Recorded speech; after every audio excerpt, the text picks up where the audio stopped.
Hello बच्चों, कैसे हैं आप सब लोग। आप लोगों का दिवाली वेकेशन अब कंप्लीट हो गया है। आई होप आप लोगों ने सबने अच्छे से दिवाली को सेलिब्रेट किया होगा और अब आप लोगों को पढ़ाई में लग जाना है। ठीक है, लास्ट टाइम जो हमारी बुक थी फर्स्ट सेमेस्टर की, वो मैंने पूरी आपको कंप्लीट करवा दी थी। इस सेमेस्टर से आपको जो स्क्रीन के ऊपर पिक्चर दिखाई दे रहा है उस बुक को आपको लेना रहेगा।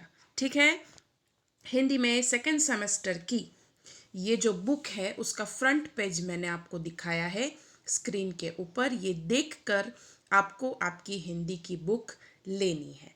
ठीक है, अब वैकेशन पूरा हो गया है और हमें अच्छे से पढ़ाई में लग जाना है। जो भी चीज़ें पहले रह गई है, कुछ नहीं किया है, किसी ने होमवर्क टाइम से नहीं भेजा है, कोई नहीं लिख रहा है, तो अब ऐसा नहीं करना है। डेली वीडियो देखकर अच्छे से होमवर्क को सेंड करना है। ठीक है, तो आज हम हिंदी में पाठ 1 पढ़ेंगे। सबसे पहले ये है पाठ 1, नई राह। ठीक है, इस नई राह के अंदर आपको कुछ चित्र दिखाए गए हैं, उसके बाद कुछ अक्षर लिखे गए हैं। अभ्यास 1 में चित्रों को देखकर उनका नाम दिया गया है और उसके बाद नीचे कुछ अक्षर है, व्यंजन है, उनको हमें दोबारा लिखना रहेगा। ठीक है, तो दोनों एक्सरसाइज 1 बाय 1 हम कंप्लीट करेंगे। तो स्टार्ट करते हैं आज का हमारा सेशन। पाठ 1, नई राह। पाठ का नाम क्या है? नई राह। अब हमारी जो है शुरुआत है, ये पहला चैप्टर है। सब कुछ नया नया इसमें आपको दिखाई देगा। पहले जो आपकी बुक थी उसमें छोटे छोटे चैप्टर्स दिए हुए थे। अब कुछ चीज़ें ऐसी हैं जो डिटेल में आपको बताई जाएगी। ठीक है, तो एक एक एक्सरसाइज हम कंप्लीट करेंगे।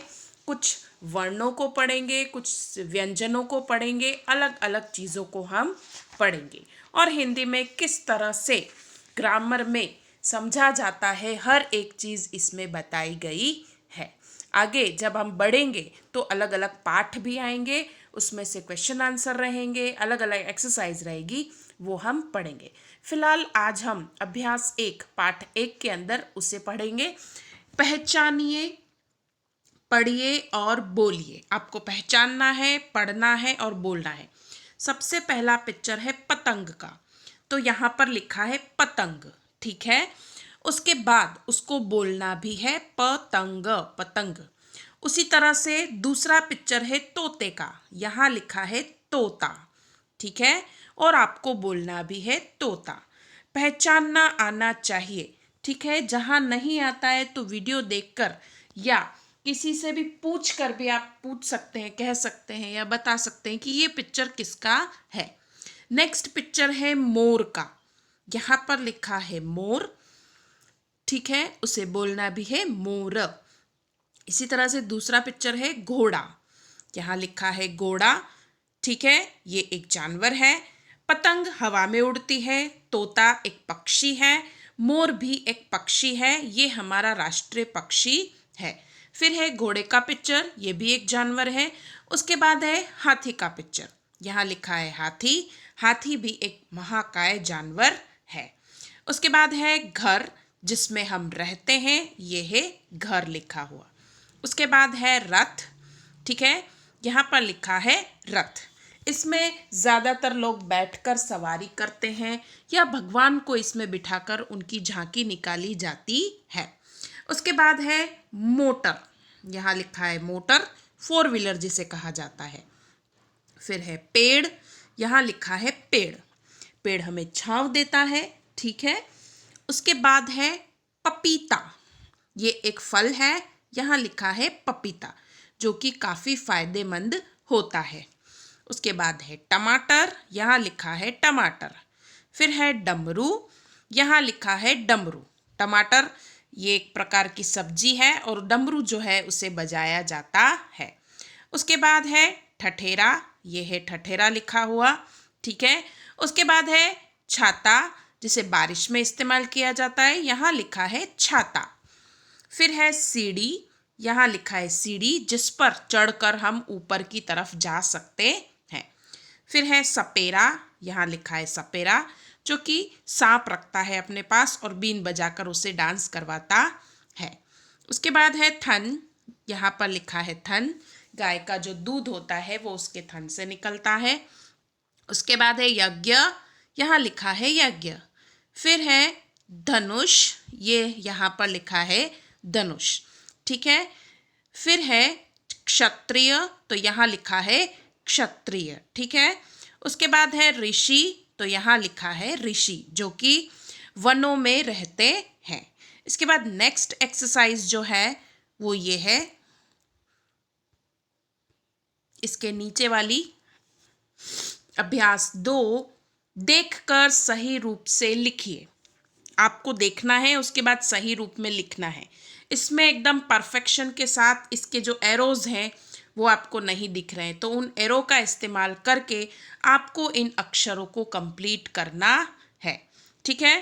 क्या करना है, एरो को देखकर अक्षरों को कंप्लीट करना है। साइड साइड में छोटे छोटे एरोज बने हुए हैं, वहाँ से इनको कंप्लीट करना है।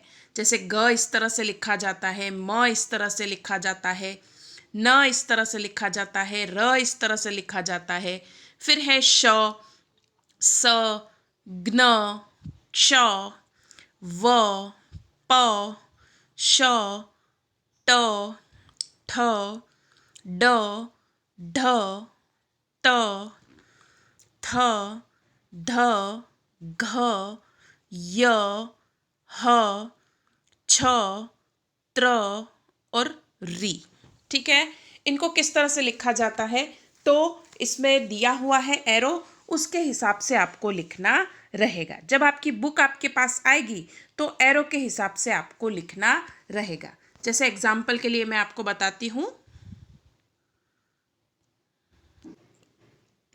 जैसे एग्जाम्पल के लिए यहाँ पर देखिए ये एरोज हैं, ठीक है। सबसे पहले आपको इस तरह से लाइन खींचनी है, ठीक है, और उसके बाद इस तरह से लाइन खींचकर एरो के हिसाब से इसको गोल घुमा के ले जाना है। आपको एरो का ध्यान रखना है, इसमें ये छोटे छोटे एरोज दिए हुए हैं। जब आपकी बुक आएगी तो आपको अच्छे से दिखाई देगा। इसमें बहुत ही छोटा छोटा सा दिखाई दे रहा है, बुक में बहुत अच्छे से दिया हुआ है, तो इनका इस्तेमाल करके आपको इन अक्षरों को कंप्लीट करना है, ठीक है। सबसे पहले जैसे म है तो एक लाइन खींचनी है, उसके बाद ये एक लाइन स्टैंडिंग लाइन खींच के म को इस तरह से कंप्लीट करना है, ठीक है। तो आज हमने ये चैप्टर की 1 और 2 एक्सरसाइज कंप्लीट की। आपको ऊपर वाली जो एक्सरसाइज है उसमें चित्रों को देखकर उनको पहचानना है, पढ़ना है और फिर बोलना है, ठीक है। और नीचे वाली एक्सरसाइज को टेक्स्ट बुक के अंदर कंप्लीट करना है, जिस हिसाब से एरो दिए हुए हैं उस हिसाब से, ठीक है। ऊपर वाली एक्सरसाइज में जितने भी पिक्चर्स हैं उनको या तो आपको ड्रॉ करना रहेगा या स्टिक करना रहेगा। उसके बाद उनके नाम आपको आपकी नोटबुक के अंदर लिखने हैं। आज के होमवर्क के अंदर आपको सबसे पहले ये जो है एक्सरसाइज, उसमें पिक्चर को आप चिपका भी सकते हैं, ड्रॉ भी कर सकते हैं, ठीक है, जैसा आपको आता है वैसा, ठीक है। और ये वाली एक्सरसाइज टेक्स्ट बुक में ही कंप्लीट करनी है। ऊपर वाली एक्सरसाइज में पिक्चर को चिपका के नाम लिखने हैं नोटबुक के अंदर, और नीचे वाली एक्सरसाइज आपको टेक्स्ट बुक में ही कंप्लीट करनी है, ठीक है। आई होप आप लोगों को मेरी बात समझ में आई। धन्यवाद।